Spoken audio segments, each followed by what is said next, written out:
The following podcast has been paid for by the Comic Movie Marks.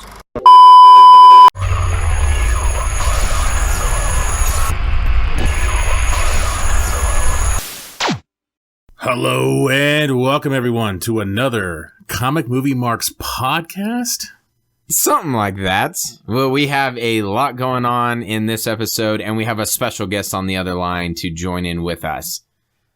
Oh, yeah, that's me. Sorry, that's my cue. I was like, okay, maybe I need to get more lead in. That's right. We got Lantern2814 on the other line for us older folks. Yes, exactly. Call waiting. Yeah. I'm here with the Comic Movie Marks. Ready to talk all things DC and wrestling. I know you guys want to talk about that AEW. You know what? Fuck this shit. We're going to talk about some fucking wrestling. Yeah. You know, let's talk about Ric Flair for 20 minutes. Yeah, exactly. I was going to say, we could be like other podcasts where we know most of our listeners are probably tuning in for the DC news, obviously Batman, things like that. But we could be the jackasses who start with the AEW stuff. and we'll save it to the end for the analytics part of it. Yeah, exactly. So it fades off. We'll expect to drop off then. Oh, yeah. But we'll enjoy it for the most part. We actually get to talk to Lantern now. It's actually been a while. The last time we talked to Lantern was just before Snydercon. Oh, that's right. It's been a while. It has been a while. And now it's after Snydercon. Yes. A lot of stuff has happened since then. Yeah, just a tad. Just a little bit. Just a couple of things. A lot of rumors swirling, a bunch of bullshit, you know, the huge. What do you guys want to talk about first, though? I guess we'll just pop right into the Batman news, right? We got Batman news. Yeah. I guess we might as well talk about it. Robert Pattinson has been confirmed as our new Batman. Yes, I think, what was it, Deadline reported it, or Variety? Yep. Deadline. Yeah. Can I just say right off the bat that the people who don't like Robert Pattinson are only not liking him because of Twilight. That's the only reason. Yeah. Well, the only reason why people didn't like Ben Affleck for a while was because of Daredevil. Yeah. Well, and if you think about Heath Ledger as well, before he was cast as a Joker, Brokeback Joker. Yep. 10 Things I Hate About You, Knight's Tale, Brokeback Mountain. That's what he was known for prior to the Joker, and that's what we got. So most of the time, when a casting comes out, I'm usually like, okay, we'll see what they. Well, I learned my lesson with Ben Affleck. I was actually honestly was kind of against the Ben Affleck one. Okay. More not because of really his acting or anything like that, just because I thought he was super vanilla, and that's just not because he's white. But like, I didn't really picture him as being an intense individual. And but man, did he fucking prove that wrong more than ever. That right there is the biggest downside, and is going to be the hardest thing for me to get over. Is Ben Affleck, to me, was the perfect Batman. Yeah, he's the pinnacle. Comic book accurate, badass, jacked. I don't see Robert Pattinson getting that big. He's not going to get that jacked. We're probably going to roll into more of a Christian Bale type body type, I would assume. That's going to be hard for me to get over, I think. With a lot of people, you know, it was Heath Ledger to Jared Leto. Jared Leto had a big following for me to get over the Ben Affleck Batman, the Batfleck. That's disappointing, but that's kind of where my head's at. Yeah, it's a tough challenge for him to overcome. As long as he doesn't do that goddamn Bale voice, that gravelly Batman voice, and they just do like electric voice, it's going to be fine. Yep. Please borrow that from Snyder. Please, Matt Reeves. Just anything. That's the best fucking Batman voice, too. And a gray Batman suit would be nice. You right? Yeah. I honestly really know nothing about this guy. I know he was in Twilight. The only movie I really ever actually seen him in was the Harry Potter movie. Oh, yeah. Mm-hmm. So when he was a teenager or when he was just way small. So that's the only thing I could picture him. I was actually going to start looking, and I meant to look before we did this, but I forgot, was I wanted to find a movie where he uses an American accent because I wanted to see what he would sound like. He is in a movie called Damsel. It's like a Western film. Came out recently. And he kind of does like an American Western accent in it. Okay, so I'll look that one up. Because I'm just curious what he sounds like with an American accent. So far, Harry Potter, he's British. And I remember watching, it's not a very good movie, but it's pretty generic, but I saw Cold Light of Day. They had Henry Cavill in it because I was so intrigued by like, I wonder what he's going to sound like with an American accent. Because prior to that, you know, you've seen him in Immortals, and then he was in like Count of Monte Cristo and really wasn't in a whole lot. I remember when he was cast as Superman, I was like, I really want to know what he's going to sound like with an American accent. And so I specifically watched Cold Light of Day just for that. Did you regret that decision? It was okay. He had Bruce Willis in it, but it's not the greatest movie by any means. The title doesn't make a whole lot of sense. No, right? Yeah. The other thing though is now Forbes was talking about how I think it was Mark Hughes was saying he's hearing a bunch of rumors now that the Riddler, Penguin, Catwoman, and then a series of other maybe low end guys that we've heard of and shit like that. And possibly a Robin might be in this. And so they're going to do a whole Arkham Asylum type film. That'd be kind of cool, Maybe. The thing was, though, they went for the supposed younger Batman, even though this guy's still in his 30s. Yeah. Right, yeah. But I guess... yeah, but hey, I'm younger than him, so fuck him. Oh. and I'm taller than him, too. So, and I got 120 pounds more on him. How tall is Robert Pattinson? He's actually 6'1". That's the first thing I looked up. Okay, because I was all I could picture was Harry Potter, and so he's he's much smaller. Right. And I'm like, wait, this guy's 5'6".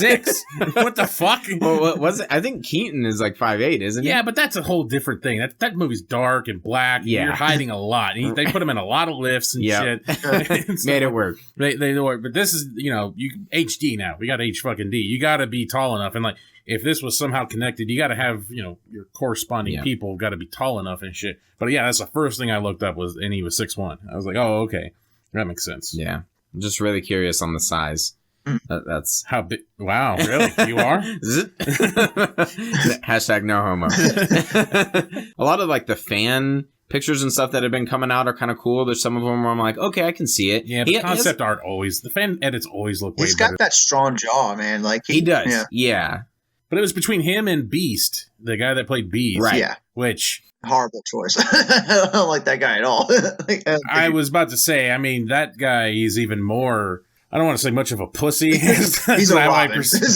Yeah, that's what some people... A lot of people said Enigma, the Riddler. Oh, that'd be great. And I could see that. I've actually seen some concept art, or it's not concept art, but fan art or whatever. Oh my gosh, could you imagine? That'd be awesome. He'd be great. Wear that onesie again. Right. That'd be fucking fantastic. But the bright orange hair and the white glittery one that he wore at the end of the movie. And the fact that he does pellet thrust every time something explodes. Right. Fucking great. Oh, good stuff. But Pattinson is a pretty good actor. I've been surprised because I've seen him in a couple different films since Twilight. And I didn't recognize him at all in Lost Planet of Z, which is a really good sign. I didn't know he was in the movie till the credits. Oh, interesting. So, he does a couple good performances out there. When I saw Twilight, I was like a kid with my sister, no one else would go with her. So, I saw how bad the films were. But then again, they didn't make the films for me. They made it for 14-year-old girls. Exactly. And if you complain about it, then you're a 14-year-old girl. You know what I'm saying? I personally have never ever seen them. I just heard the jokes and stuff. I've seen the first one because my wife read the books. She read the books long before the movies even became a thing. And then when the movies became a thing, she's like, oh, okay. I think she's only seen the first one as far as I know. And so we watched the first one together. I wasn't all that thrilled. I didn't think he was a terrible actor. I don't doubt WB is not going to pick someone that has questionable acting skills for Batman. That's just obvious. So obviously, acting wise, he is. It's just whether or not this guy is going to be able. It's physicality. I think. People forget his Twilight role. Can they just forget that while watching this? I guess that's true. But with Affleck, we were able to forget Geely, Daredevil. Yeah. You're able to forget a lot of movies. And that was also because he was at a rise at that point with Argo in the town and stuff like that. So he was able to, and I think Gone Girl too was another one. But so he was kind of coming in back in a rise. But with him, I never questioned his acting. I'm sure he's going to act just fine. It's just whether or not physically I can believe this guy could beat anything up. Yeah. Mm-hmm. If he could beat up a white paper towel or whatever the hell he can do. Right. Because, when you just see him walking the paparazzi images, obviously he's going to have to bulk up. How much he's going to actually bulk up, who knows? Yeah. But right now, I think Gal Gadot is physically bigger than him. And from the picture I saw. Probably. It was the most recent paparazzi picture and stuff. And he's walking down the street and I'm like, holy fuck, I think Gal Gadot's got 10 pounds on him. Yeah, I feel like it's going to be a Zachary Levi thing. Where he's just going to have to protein ma. Yep. Protein mom. Or bend over and take something in the... I think you're full. Whatever. Like, to get to... We're talking about a needle, by the way. The way... Not just bend over. Come on. I left it up for the listener's imagination. Yeah, but what is he suggesting? But yes, take some steroids, do whatever you have to. HGH. Yeah, exactly. Put some size on you. Yeah, exactly. Whatever. It's Batman role. Yeah, we need him to look his best Batman. Exactly. So as long as he's physically able to perform the role, I think I don't really have much of an issue with it. Right. But if he comes out, only 15 pounds more than what he is now. George Clooney, I think, is bigger than he is. I'm not kidding. This one picture I saw recently, because I wanted to see what he looked like now. I'm not kidding. He maybe has a little bit more on Gal Gadot. He's that skinny. Yeah. Like those pants were probably a size 0 and they're about to fall off. And so I think that's a chick size. It is, yeah. I don't know what the smallest youth size is. I guess you used to shop in the kids section. Be like a 12. As an adult. No, in high school. That's close enough. You were 17 and shopping in the kids section. I was a skinny kid. Oh, man. What kind of podcast did you get into? We're just going to be bickering. Hello? Yeah, it makes my job easier.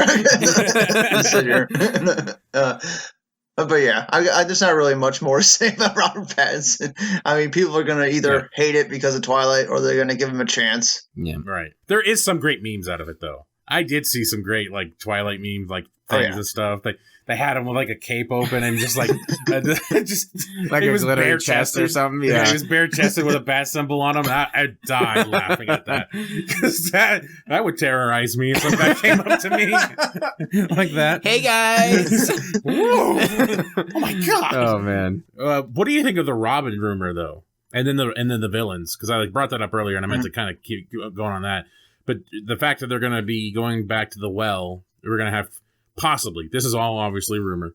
Penguin, Catwoman, and Riddler possibly. I heard it may be a Robin.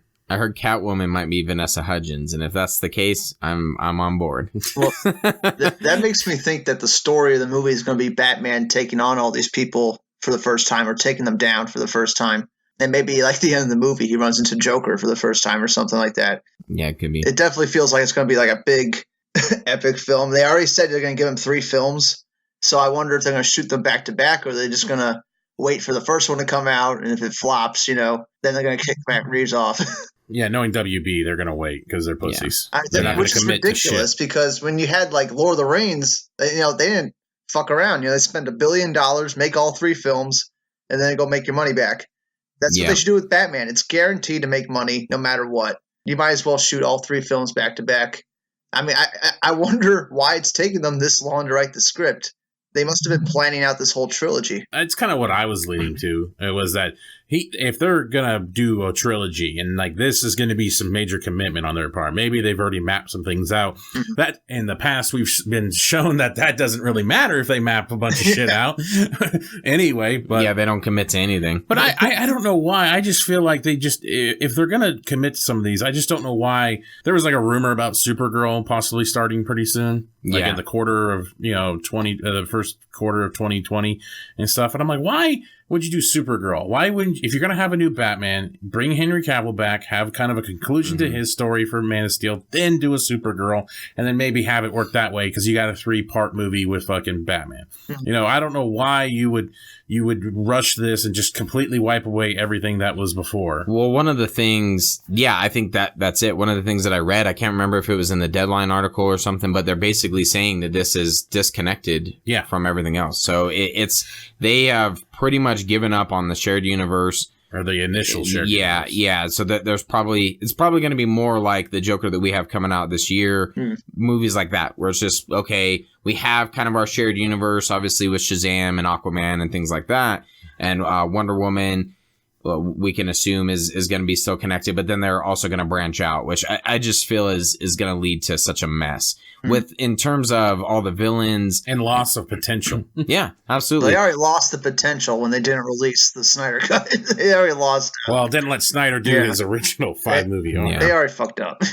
Yeah, you could have worked with Snyder, all of Snyder's original plans, and then worked backwards. Had your young Batman and started developing maybe everything that happened prior to. We've seen a lot of the villains, so they need to release a lot of villains, in my opinion, and have it to where it's more epic, and you can't have a 1v1 type style, with a Bane or whoever they have. And even with Bane, Catwoman was kind of incorporated in that as well. Talia al Ghul. Yep, Talia al Ghul. So I feel like they do have to have, we're ready to see a bunch of different characters, a bunch of different villains.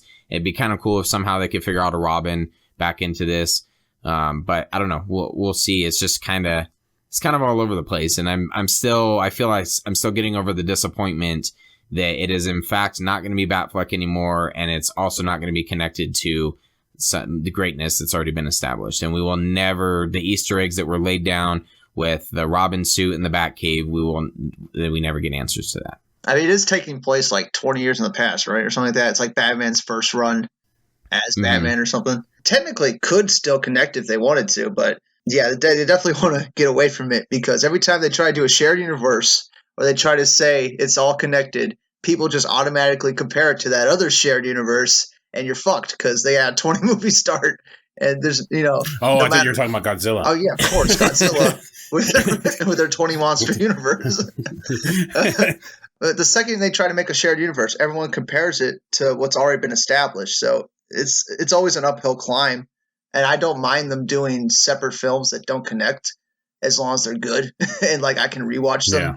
Like, I don't know if I'm going to rewatch Shazam. Like, that's like that was like one of those MCU type films I don't want to see. Well, it's definitely at a point where let's just get some good movies. I guess the whole thing is just it's winding down. I mean, maybe it's winding down, but I feel like at some point it's going to wind down here.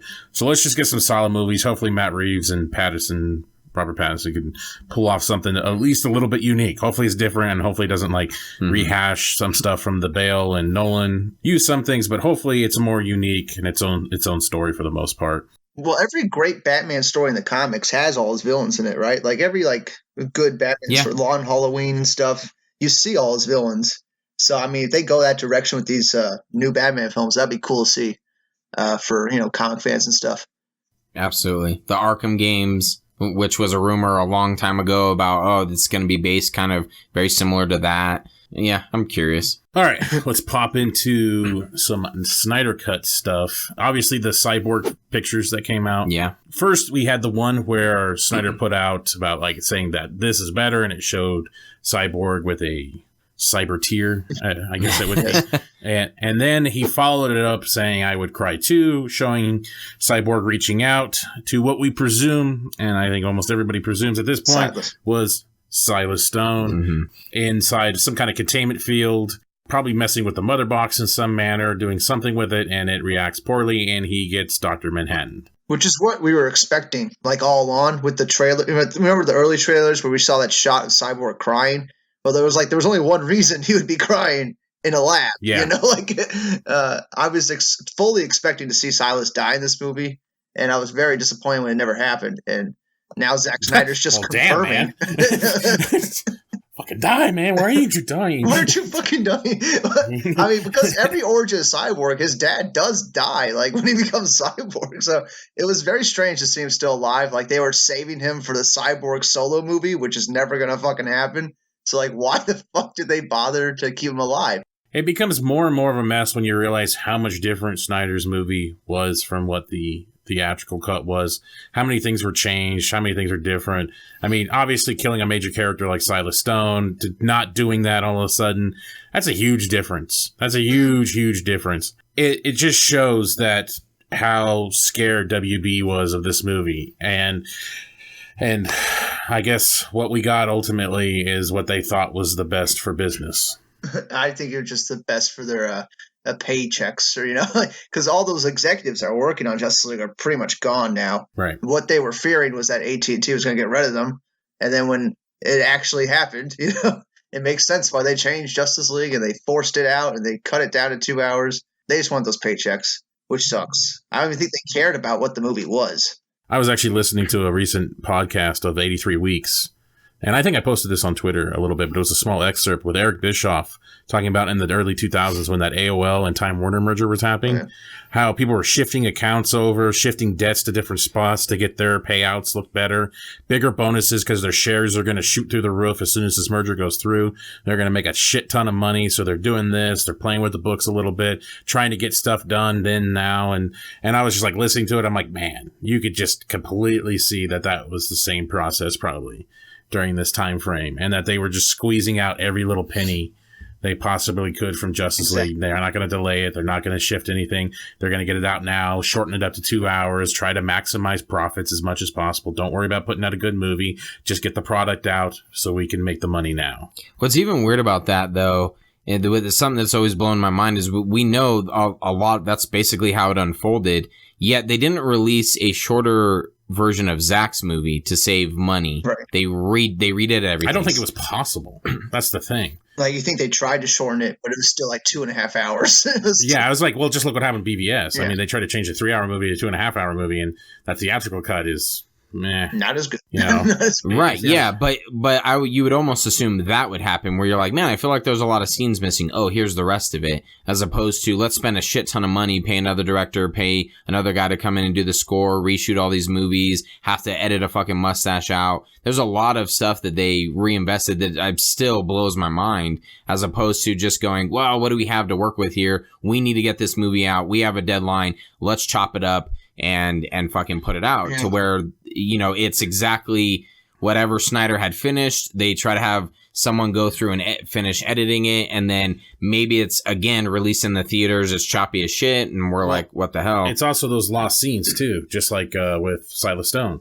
You can't have Silas Stone die, so you got to show something. They obviously had some kind of plan in mind, and it obviously all went away as soon as they fucked this pooch really hard. But I just don't think, in their minds, a probably 2-hour version of what they thought was best is better than a 2-hour version of a shortened Snyder version. Yeah. So spend money to make money in this case, and who knows if that actually is...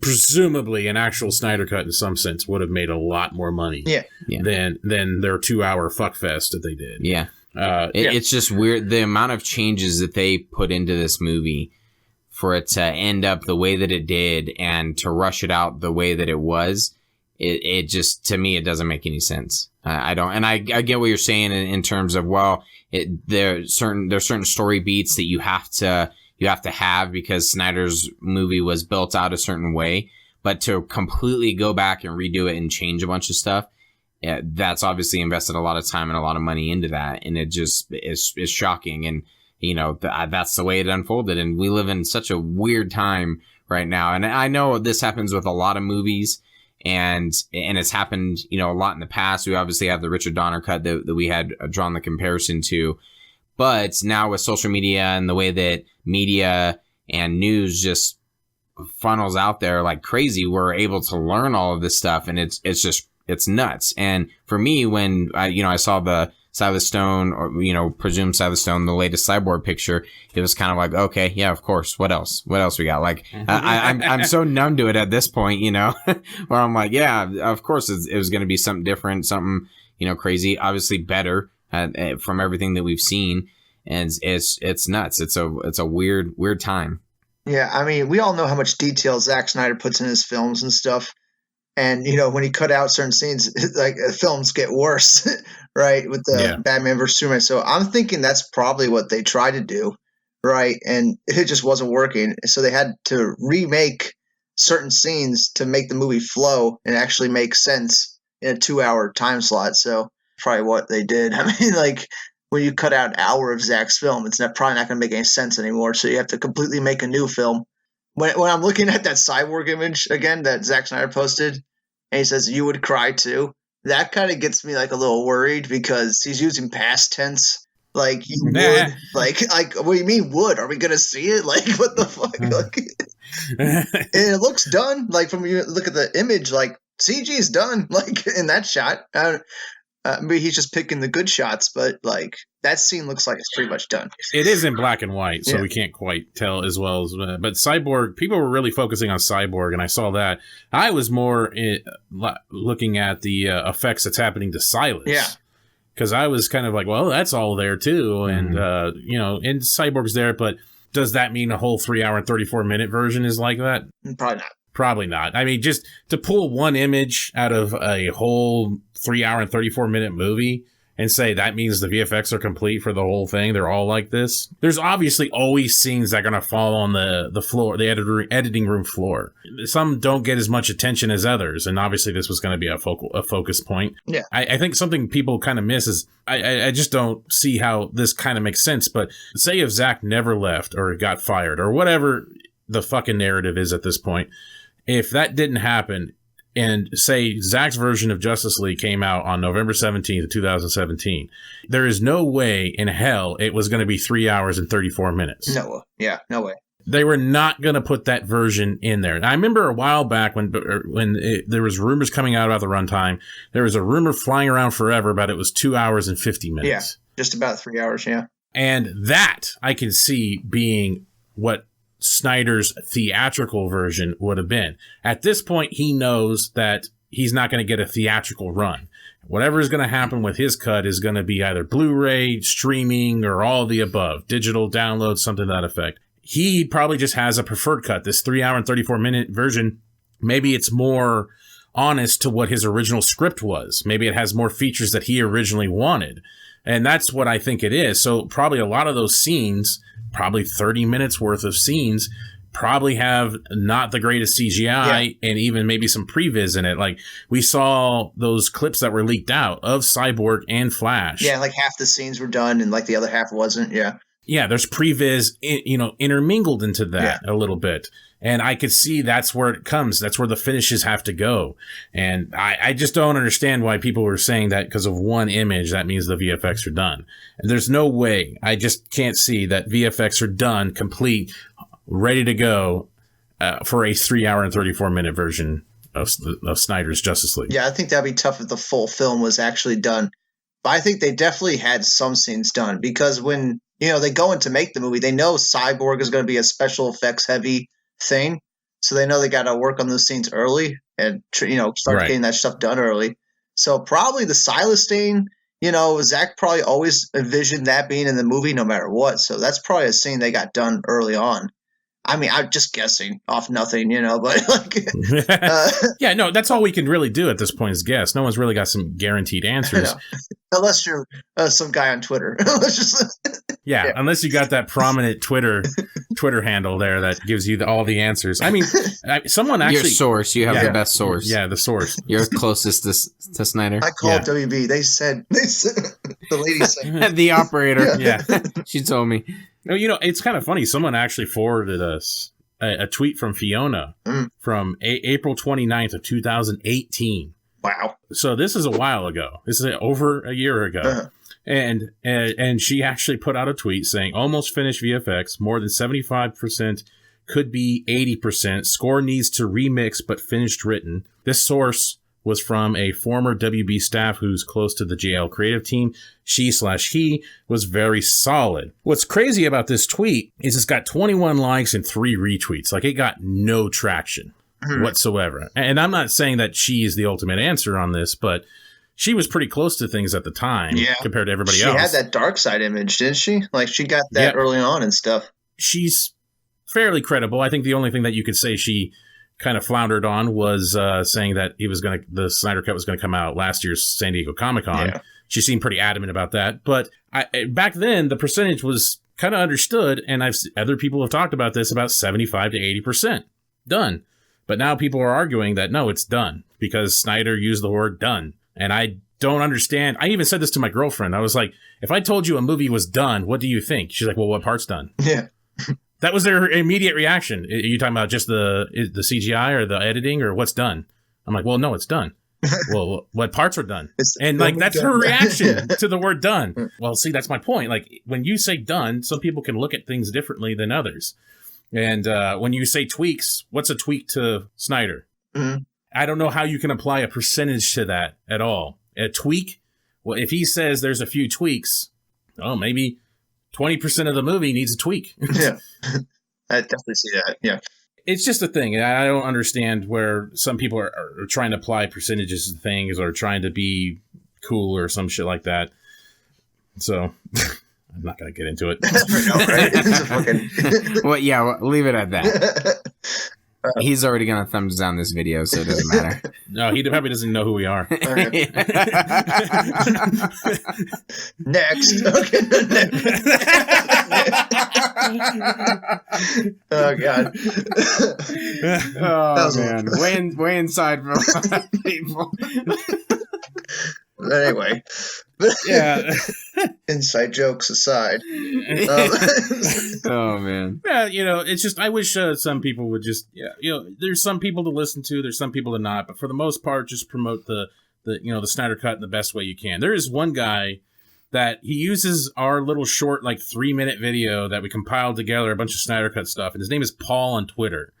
And I see him in the mentions all the time. That guy is dedicated, and I'm sure there's a lot of other individuals like this, but we see him because he's in our mentions. But that dude is always trying his best to turn people, being very polite, adding information as much as he can, saying, "Hey, I hope you can reconsider this." He is like the poster child of what we should be doing. Yeah, for the most part. Yeah. And, try to get some of that information at the same time, try to distinguish what's facts and stuff like that. Mm-hmm. But at the same time, he's like that poster child of what, some people should be doing. He just tries his best to convince people. He's all over the map. I've seen him in so many different conversations, and he does so well. And he adds all this information and everything, tries to get him to the Snyder Cut Twitter page. That's what we should be doing for the most part. It is possible to convince people. I've actually done it with a few times. I mean, it's easier to do it with people that are less aggressive. There's some people that just hate the Snyder Cut for some reason. They just, Well, I can think of a couple of reasons why. But we got blocked by it. Anyway. But that aside, some people are genuinely don't believe it exists, and they'll say, "Well, I don't think it exists." But those are people you can work with, because we have information we can show them. And, we have actual proof, from the director, from people on set. There is a different version of the film. It is in a timeline, Junkie apparently got his score done. It might not be synced up with the movie, but we know he got that done. And, you can show him a bunch of different stuff. We have a bunch of videos talking about all Zack Snyder's posts and stuff like that. Zack Snyder thinks it's, watchable enough, you can definitely convince people if you go about it the right way. Yeah, and there's a way to talk to people and do this stuff. I remember it's actually kind of funny. At work, a guy, and I started explaining to him all this stuff. I was pointing some things out, and he'd ask a question like, "Oh, well, you got to go right here," and I'd Google this thing and right here, and I show him this image, and I'd be like, "Oh, there's this too, and this stuff." And then by the end of it, he started laughing at me, and he started comparing me to this conspiracy woman that did about monster drinks. She's like, "If you drink a monster drink, you see the logo right here. Well, if you tilt it up, that's an upside down cross." Wow. And all this stuff, he's like, "You sound like her, but this stuff makes more sense than what." And I was like, "Well, thanks a lot," because I guess that was the way I was approaching it. I was like, "Well, look at this," and stuff like that. I know John Aaron Garza got a lot of shit for his article for the most part, but I mean the main function is we need to get stronger, bigger. And it's pretty tough to do because we're very obscure, really. People don't really look into this stuff as much as we do. Also, the thing I've noticed is there's just so much focus on Twitter for the most part. Yeah. I mean, we're on Instagram, and I kind of fiddle fuck around there, and I see some things, but there is way less organization when it comes to Instagram. And that's a whole nother market right there as it is. I mean, you could put little 1-minute clips and stuff like that and try to intrigue, with people and stuff like that. But, a lot of focus on the video campaign and everything, the phone call thing and all that stuff. That was all focused through Twitter. And you're only going to be able to tap the market so much on Twitter. But I mean, there's Instagram. I don't really deal with Facebook at all, so I have no fucking clue about Facebook. But there's so many other little markets, social media, the analytics, see what demographics where are doing things and stuff like that. You just got to check the numbers. Yeah, I mean, there was a lot of people searching for the Snyder Cut not too long ago because there was a spike in the news about it. Because, the second, these internet sites talk about the Snyder Cut, that gets instant traction and stuff. And we just need more of that. we need them talking about it. We need these sites like Collider to actually want it. they could convince their fans and stuff. I mean, there's only so much we can do. There's only so much reach we can do. Right. But if you have big sites like that, constantly saying, hey, just look into it. Or even like what happened with those Collider guys. You know, two of them anyway. The two of them were like, they started talking about how they started appreciating Batman versus Superman more. And I was thinking like, that could be a thing that's going to start kicking this thing off more, is that if you kind of get the same kind of generic superhero movie, or even like the Joker, if it like has a similar tone and there's like a big appreciation for that type of tone, that possibly could be in the Snyder Cut, that could switch energy around and put it in the favor of the Snyder Cut, because then people are like, I do want to see a big time superhero mashup, but with a completely different tone than like Endgame and stuff like that. I've been trying to utilize as much, even with his coworkers or acquaintances and whoever, anyone that I talk to, that they tell me that they're getting tired of the MCU. They're getting tired of, I'm not a big fan of superhero movies. Here's why. And I talked to them about, because, they're all the same, what DC was trying to do. And then I'll utilize that to, teach them a little bit of Batman versus Superman and Man of Steel. Exactly. That's exactly what I do. Yeah. Yep. Like, hey, you should check this out. Have you seen it? Yeah, once. You should check it out again. Like, I remember I was skeptical about it the first time. Make sure you check out the Ultimate Edition. Right. Yeah. Yep. And just try to teach them, because I have several coworkers who are into, they're nerds into, Star Wars and superheroes and things like that.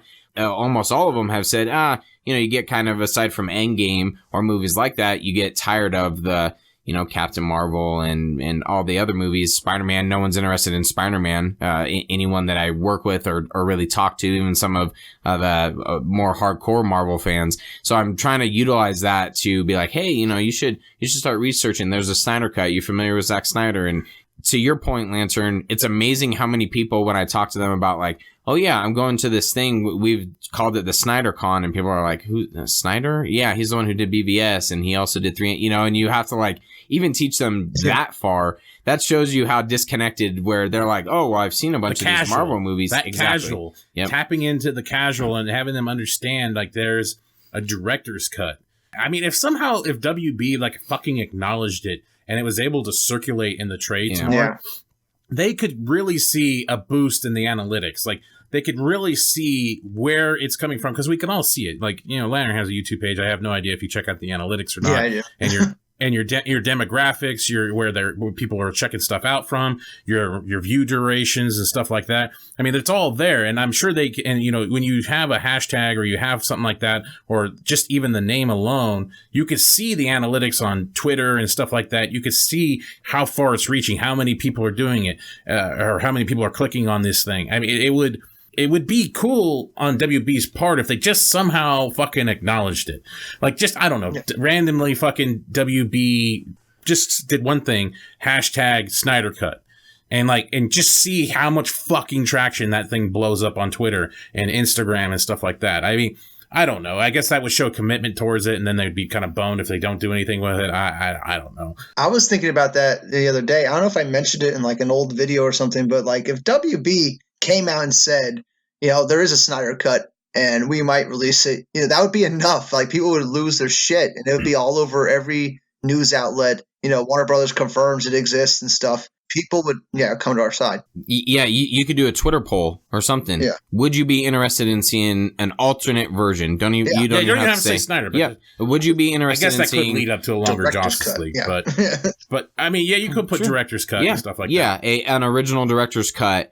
Use the power of social media and what we have right now to really just... But they don't want to make any effort on their part. Right. And that's the problem. So somehow we have to have... Yeah, we have to get the casual fans that we've been talking about and talking to turn around and continue to grow naturally those search numbers on Google and YouTube and whatever, to where maybe it'll eventually go, a lot of people seem to be interested in this. Yeah, it's just a thing, and just not argue about stupid numbers and shit like that. Like, I keep seeing that $40 million number getting brought up all the time. Oh my gosh, yeah.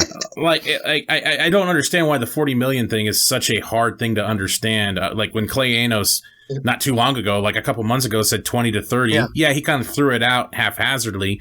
But you think he hasn't been, prepped on something like that? He's literally on a movie set, taking pictures. Like, he knows how much goes into these films. Yeah, dude, it would cost like 10, 20, 30 million, because there's all kinds of legal problems they got to deal with. All that costs money. There's all kinds of like residuals they got to pay out to people. That costs money. Yeah. The special effects are like probably the lowest on the totem pole right now as far as stuff that has to get done. Right. There's just the legal battles alone. I mean, that was a big thing with the Donner Cut. Yeah. You got to remember what said with the Donner Cut.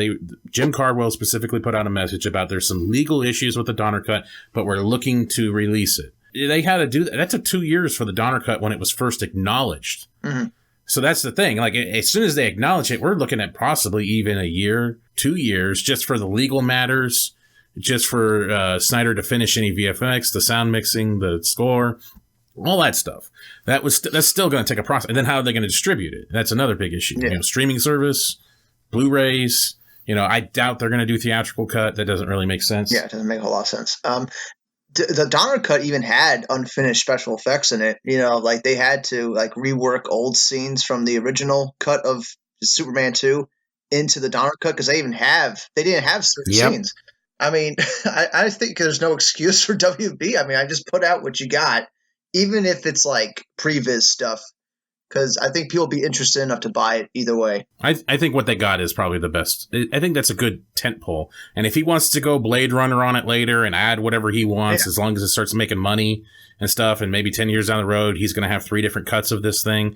But I think as now, maybe they should just put out what they freaking have. And then we can see, and then you can see if it generates enough buzz that, hey, look, now there could be another alternate version. Maybe Steppenwolf's design gets changed because as we found out, the theatrical version is the version that's going to be in Snyder's Cut, even when it does come out.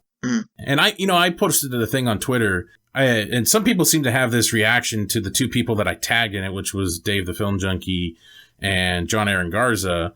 And I actually saw like comments of them saying like, well, they only care about clicks and views on their YouTube channel and stuff like that. And I was just, if they did, they could be doing a lot more. You know what I'm saying? Like, that's exactly it. And I'm not, I swear I don't mean this as a negative thing, but when people say that, I'm like, you obviously don't create content. Yeah. And I don't mean that in a really negative way, but so let's just talk about, because we know ad revenue on YouTube for the most part. I don't. Do you ad revenue on YouTube? Yeah, Lantern? Yeah. I get a little money. It's not like a lot. Right. Well, no, that's not. I scanned through when somebody said that. I looked through Film Junkie's videos, and all of his like a majority of his videos are all under 10 minutes. So that means with YouTube's ad revenue system, you can only put 1 ad on that. That's it. The one in the beginning. That's the only thing you can do if your video is under 10 minutes. And like a general rule would be you get about, with 1 ad, you'll get about maybe $1 per 1,000 views. Yeah, that's a bit, yeah. Roughly about that. And I'm looking at, Dave's stuff and he's getting 10,000, 20,000, maybe a little bit less than that, 8,000. So at best per Snyder Cut video, he's making $20. That's probably enough to pay for his Adobe Premiere if that's what he uses, because that's how much that costs a month. Yeah, is $20 for Adobe Premiere. We use it. You got to be kidding me! Like you don't do pro Snyder stuff to make money. You just don't. That one shitty YouTube video that made rehashed the same shit we heard like over the last 5 years of Snyder stuff. I don't even remember that guy's name at this point. We're actually going to possibly use his video as a format for something, but it was like 30 minutes long. It's got over 1 million views. It's got like 1.4 million views. He said nothing new. It was the same shitty stuff we've heard over and over again. He just titled it, "What Killed the DCEU?" That's all he did. Blame Snyder for all of it. Clear cut, has some comedy routine in it or whatever. 1.5 million views. That's what the market is. People want negativity. They want to say that something's shit, right? I mean, we could like get a bunch of views if we just made a Captain Marvel video and just said social justice warriors and NPC over and over. Oh, yeah. Like we would get like thousands of views, you know what I'm saying? Apparently we didn't do that enough. I mean, we got a couple thousand reviews from the Captain Marvel views we did. But like, even though we didn't say any of that stuff really at all, they would have got shared. I mean, they did okay and stuff like that, but we still got blamed for it though. Like we were still called like dickless guys that are insecure with our masculinity. I'm like, we're talking about a fucking poster. What are you talking about? This poster looks like this poster. We're just saying plagiarism. Like, what the fuck does that have to do with our dicks? Yeah, there's ways to get people to view shit, you know. And I just felt like, Dave and John Aaron Garza, they said that stuff about the Steppenwolf thing 10 months ago. Mm-hmm. Yeah. And I saw they got a lot of backlash for that stuff way back then. And I was just like, they just share some information. Take what you can. Just, people put some stuff out there. It doesn't have to be final word. It doesn't have to be exact. Just take the information you can and try to piece it together. And does it make sense? Does it make sense with what the information you already have and If you do the research, it all starts lining up. There's just some people that have better credibility, actually have credibility, unlike some. So don't say the name. Don't say the name. Hey, stay tuned. All right, stay tuned. Anyway, but damn, it's like Voldemort at this point. Yeah, his name will not be spoken. But it's just like I just wanted people, hey, recognize these guys. They got something right. So maybe when they say something in the future, take what they have with a little bit more grain of salt each time. That's all I'm saying. That's all it is. If you get something right, do it. Like, hey, we all got it wrong when we said that they're going to stick to Zach's future plans. Whedon's going to come in. He's not going to change much. It's going to be exactly Zach's movie still because everybody was saying that. It's what Warner Brothers said. Oh, we all bought it. Yeah, we all bought it. And we all said it. Anybody that said any difference, they changed the whole movie. They reshot it all. Fuck you, asshole. You're just burying the DC because you're a piece of shit. That was the reaction. And then it came out and you're like, fuck. Damn it, they're right. Damn it, they're right. Pick and choose. Grain of salt here, grain of salt there. It's just a really odd time right now. We have trolls that will say, Hack Snyder sucks, all that stuff. That stuff's funny for the most part. But then we have like this new wave of kind of trolls, ones that question your fandom somehow, even though all of our end goal is pretty much the same. Release the Snyder Cut, artistic integrity, let these guys make the movie that they pitched to you, that you hired them for, let them make the movie. That's pretty much what I think everybody's end goal is, but yet somehow it's argued upon how to get to that end goal and how you present yourself through that. It's very odd. It's this new wave of like, your fandom isn't as good as my fandom. I'm a real fan. You're a fake fan. And for some reason, that is just this weird thing going on. And somehow now, if you put out articles about it, you're writing fake crap.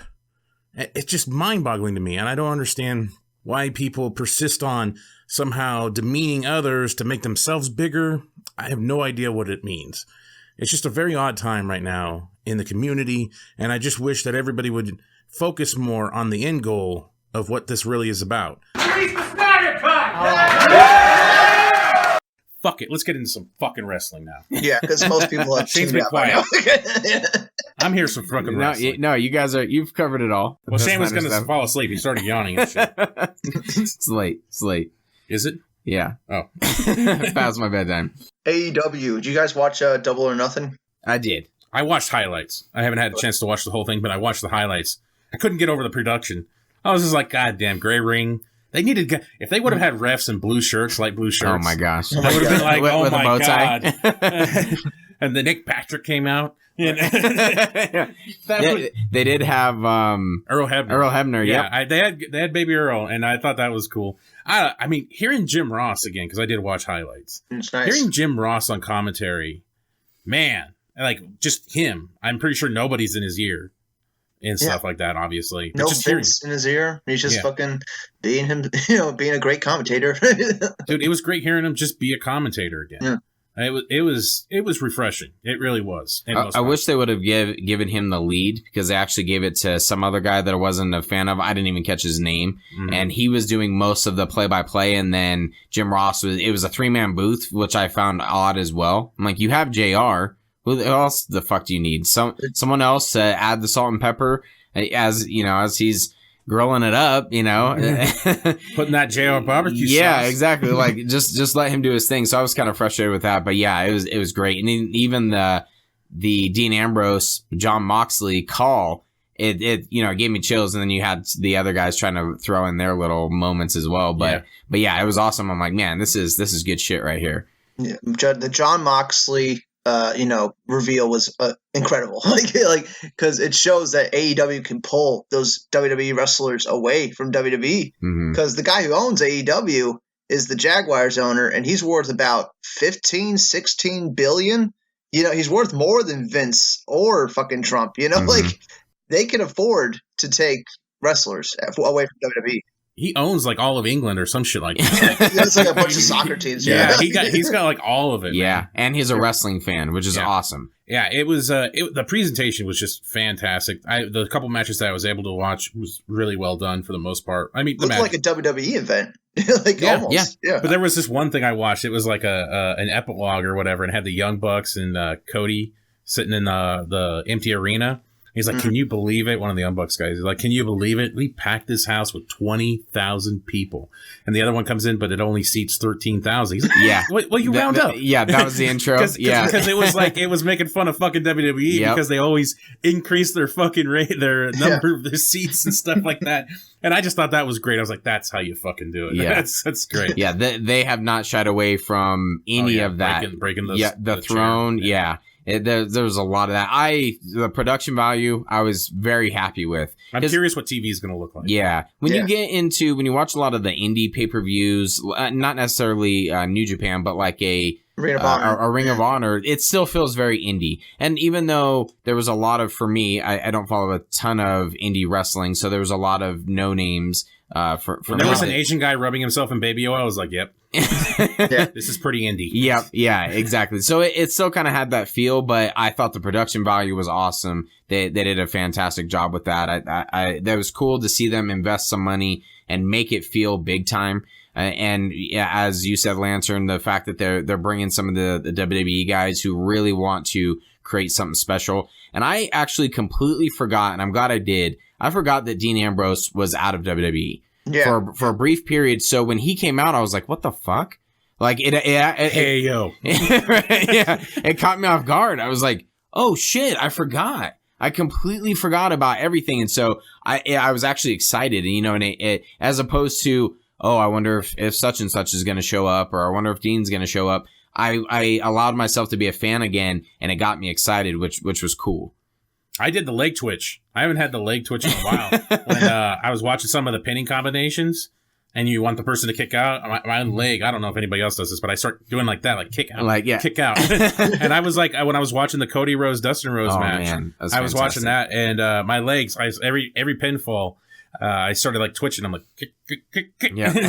and I started doing that. So I was like, man, it's definitely interesting. I'm really curious what TV is going to look like. Mm-hmm. If they can keep up a similar production value for TV, it's truly going to be a competitor. And I'm curious to see what they do with storylines. Because right now they've been able to not necessarily avoid storylines, but they don't have to be committed to a TV process of storylines. Yeah. So that's going to be interesting. Really, the only thing that they have that I've seen right now is Jericho trying to basically build himself up as, I'm the reason for all of this. Yeah, he's the big heel right now. Yeah, exactly. And you should thank me. And then he hates Kenny Omega. And he's been doing a pretty good job on social media and stuff. But that's kind of the only storyline. They've just been throwing it out there that here's a bunch of indie wrestlers and here's this big event and it's brought to you by something other than WWE, and that's been enough. But yeah, the storylines, when you get down to it and you're actually doing TV and you have to have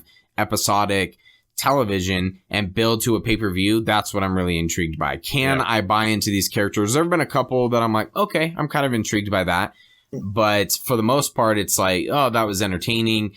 And Matt and I were talking about this on our way to Godzilla last night. Fuck Godzilla.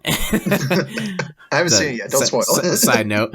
But we were talking about the fact that they are kind of building it like a WCW where it has a little bit for everybody. And that was my biggest takeaway, is that they have the match. To me, the match of the night was Cody Rhodes versus Dustin. Oh yeah, like that. That fucking, that's my type of wrestling right there. You got color. It's gritty. There was a couple. Yeah.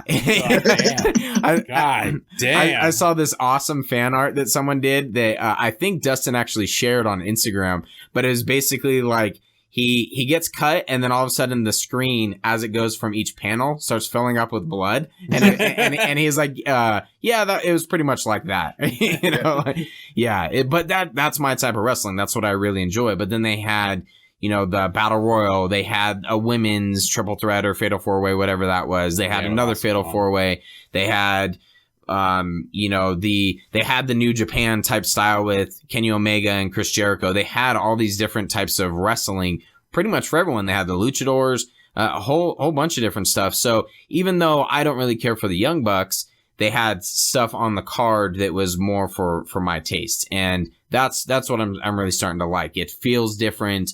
The artists, the wrestlers are starting to take a little bit more liberty, and I'm excited for TV in that. I liked it a lot because it felt new. Like it felt like something like something fresh.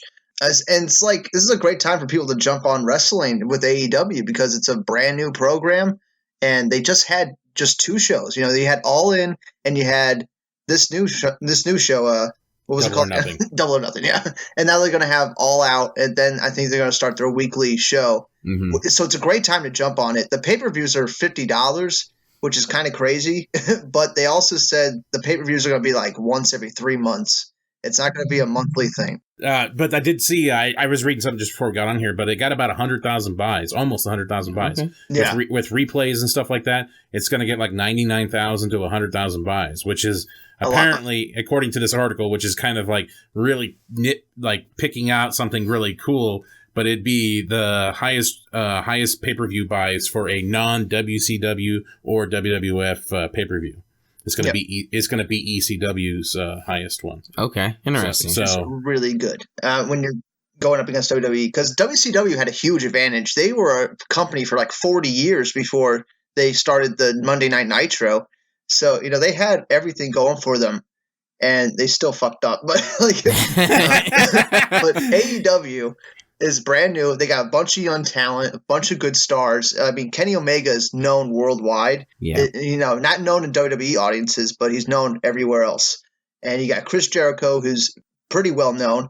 And then you have Dean Ambrose, who's known from the WWE audience. It's almost like WCW when they had, Macho Man and they had Ric Flair and they had those guys, but they didn't blow up until they got Kevin Nash and Hulk Hogan and the NWO, right? So I feel like AEW just needs that extra man, I was just about to say big that. Talent, The third like a CM Punk, that guy. Some big fucking talent, and they could be taking over Raw. Yep, that was going to be my next point. Is I feel like even though as good as the pay-per-view was, and as much as they are trying to up the production value, they need one more big name that's known. I think Jericho's pretty well known. He's known to WWE fans. He's known to rock, fans of. And he brought a lot of fans from WWE to like New Japan when he went to do some matches for New Japan. A lot of people followed him. Absolutely. And now they're following him again. So so he's a draw. I think if they were able to convince CM Punk to come back to wrestling and sign, that would be huge, because I feel like CM Punk has built a name. It's obviously been proven with the UFC buy rates and things like that he had. If they were able to sign a big name like that, then okay, now we're talking. Now things are going to start rolling. And I'm not discrediting anything that they're doing, or the name value that Dean Ambrose or Chris Jericho have. But we have seen what TNA was doing when they had they had a shit ton of big names from WWE. And really good homegrown talent, too. Exactly. AJ Styles, Samoa Joe, they had Booker T there, Rob Van Dam, Jeff Hardy. They eventually Bobby brought Roode Hogan. with beer money. Yeah, they had just a ton of people, and they weren't able to make it work. So I feel like they need another big name. They need people to start getting invested in wrestling again. Vince Russo to a TNA ran into that same problem where the guy like Hulk Hogan micromanaged things just like Vince, just like Vince Russo and Bischoff. I mean, with AEW, it feels like Cody Rhodes is one of the guys that's in charge. With Kenny Omega and the Young Bucks, they're ahead of like the talent, right? So they're letting the talent do what they want. They're not micromanaging everything. They're not giving them scripts for promos, which is something that hasn't happened for a while for wrestling on TV. Right. So it's very exciting. And then one of the things from that, if you guys haven't heard it, but Dean Ambrose or John Moxley, whatever the hell you want to call him, was on Talk is Jericho Oh, wow. Lantern actually It told was amazing. Lantern suggested it to us, and I'm like, oh shit, I didn't even realize it. So I got on there, and when Shane and I both listened to it. But there's one key thing that Jericho says in there, and it's something that Shane and I have been talking about. We did a video on it and everything, but you hear when Chris Jericho says you actually feel like an artist again here. Mm-hmm. Like you're not being micromanaged, you're not being told how to do this or that. You actually truly feel like you're a wrestler, you're an artist now. And there is that thing with the mediocrity winning. You know, it's with WWE, they're so micromanaged, they're so overdone that they're losing track of what actually is good wrestling. Well, they don't even want to call it wrestling. You know, they're superstars. It's sports entertainment. And I thought that was hysterical when Dean Ambrose said that Vince had no idea he wanted to leave. It's like, what do you think I was in your office for? Like I thought that was amazing. Vince is so out of touch. He has like no idea. I think he's just strung out, man. Yeah. I mean, not like on drugs. No, but Jericho brought up a great point where he said, how can you say so invested and so in love with a product when you've been doing it nonstop for so long? Yeah. And the way you hear the stories with Vince, like he's like you hear like 3 hours of sleep. Yeah, he's working out all the time. He does this. Everything has to go through him. Yep, nonstop. Yeah. And think about all those meetings that he's having with all this talent that's upset with. You'd think that he would change something just to make it easier on himself, but I do feel like it's starting to catch up with him a little bit. And it was very, to the same point that Matt was just making, Dean Ambrose said that Cody told him something along the lines of write your own music. Yeah. Write your own music here or whatever it was to basically say, just, do your thing. And I'm sure there will be some beats that when they get to TV that they're going to have to follow. But it's cool that they're going to come up with their own ideas because that's how characters got over. Dean Ambrose is actually entertaining to listen to, and he's not like being under like a microscope. Right. Because did you listen to the Stone Cold podcast? I was just thinking that. Yeah, when you said that. Shit, like he sucked on that podcast. Yeah, he was so reserved. He was worried about what he was going to say. He was worried about repercussions and shit like that. So he wasn't open. But now he's like fully open. He says whatever he wants. And it's a lot better. And I know he's good at cutting promos. I have a lot of faith that Dean Ambrose is going to be great. John Moxley, you got to start calling him John Moxley. I know. It's hard to make that switch. That's going to be tough. But he's a hardcore legend. Before he went to WWE, like he did a lot of death matches and stuff. Yeah. So that's like the kind of thing he's going to be doing in AEW, which I'm really looking forward to. But yeah, the podcast reminded me a lot of the CM Punk and Colt Cabana podcast. When Pete, that's what we said. Yeah, great minds think alike. That's exactly what we were saying. It's like that same tone that CM Punk had about how he just didn't like wrestling anymore and how he felt being controlled. Just less injuries for the most part. Yeah. CM Punk was apparently being persuaded to wrestle when he was injured and had staph infection. MRSA was shitting himself. Yeah. And stuff like that. That didn't seem to really happen so much with Dean, or he didn't say it anyway. It was more strictly creative issues for the most part, but still stifling. And I hope in some way, I mean, I don't know if I'm being too optimistic about this, but I feel like now we're going to be experiencing some kind of creative revolution pretty soon. Yeah. And I know it's kind of hard to say with just some wrestling and stuff like that, but seeing what Netflix is doing.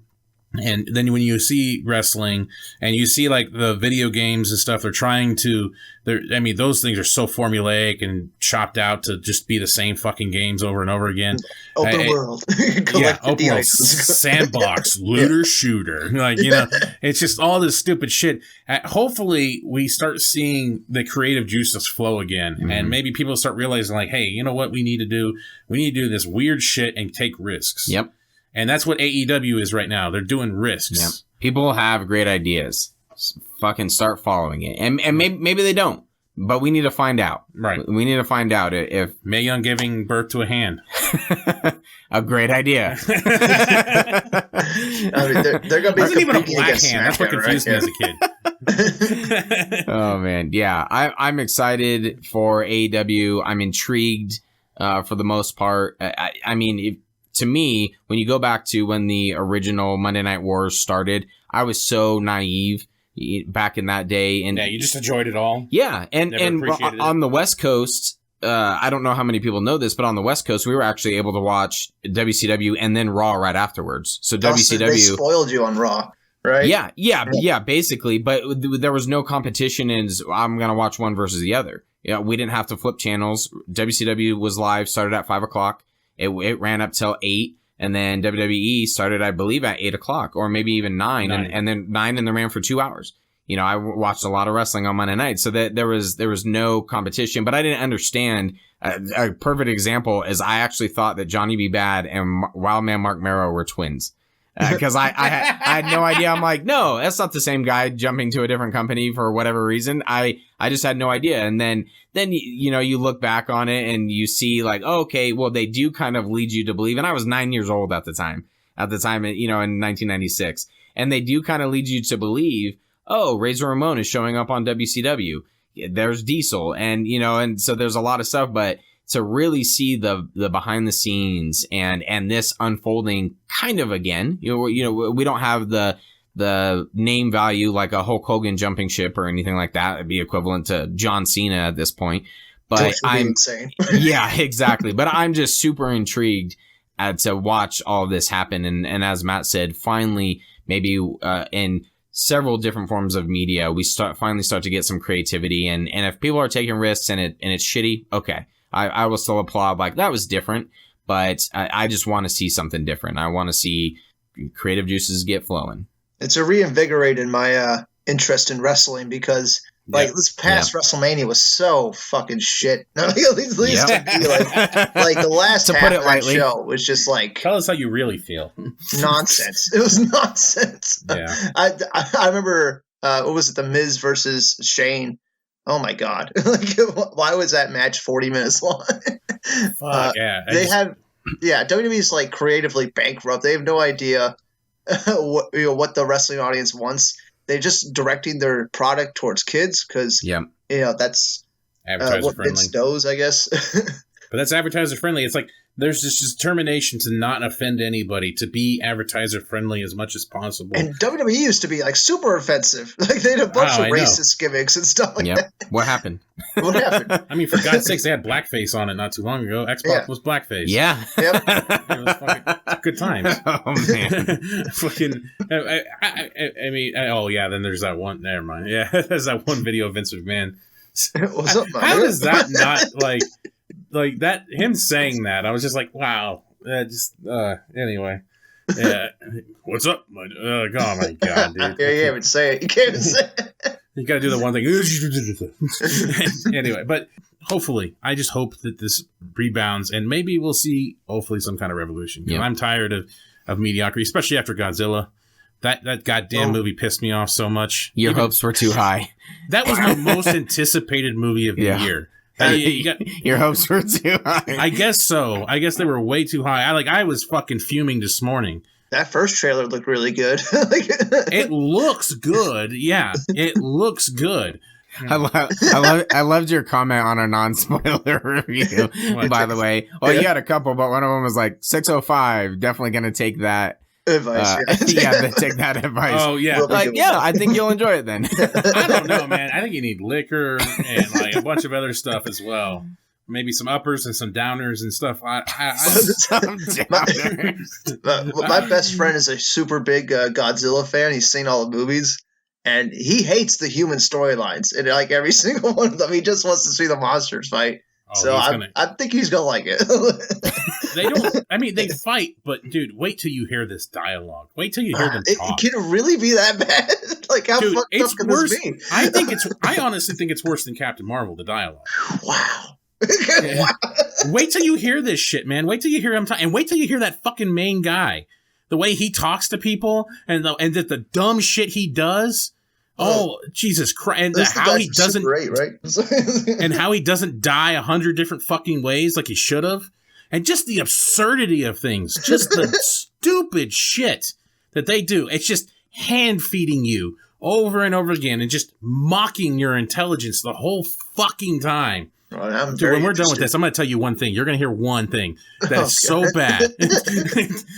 What if he doesn't want to? I know he doesn't want to. He doesn't want to. He doesn't have to. You're just telling him on the other line. You're going to hear it. You're going to hear it. Damn it. There was three things that when we watched it that just have been permanently burned into my mind as some of the most insulting things I've ever seen. Like it just was so fucking stupid. But the monsters fighting is fantastic. Anyway, we should wrap this fucking podcast up. And thanks again, Lantern2814. Oh man, yeah, this. Absolutely. Always great stuff, man. Thank no problem, you. Anytime.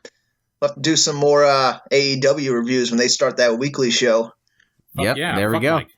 Support the creative. Mike's like, what? He's doing his own shit now. He's got a podcast now or some shit. Yeah, indie wrestling and yeah, he's doing his shit now.